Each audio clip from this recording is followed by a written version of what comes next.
Hello viewers, welcome to my YouTube channel. সাপ দুধ খায়, এই জিনিসটা কিন্তু আমরা প্রত্যেকেই জানি। চলুন আজকে আমরা এই বিষয়টি নিয়েই আলোচনা করব। অনেকেই বলেন সাপ গাভীর দুধ খেয়ে ফেলে কিংবা পোষা সাপ দুধ কলা খায়। তবে সত্য কথা হলো সাপ গাভীর দুধ খায় না, কারণ সাপের মুখের গঠন অনুযায়ী তা কোনো তরল চুষে খাবার উপযোগী না।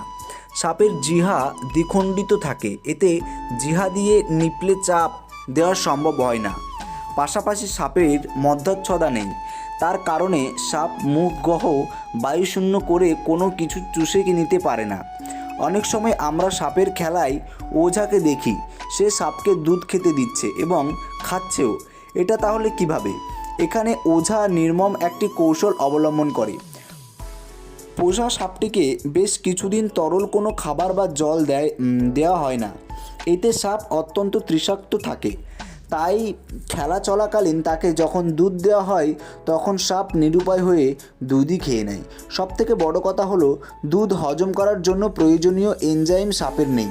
কোনোভাবে সাপ দুধ খেয়ে নিলেও সে তা হজম করতে পারবে না, কিছুক্ষণ পরে তা বমি করে ফেলে দেবে। ধন্যবাদ।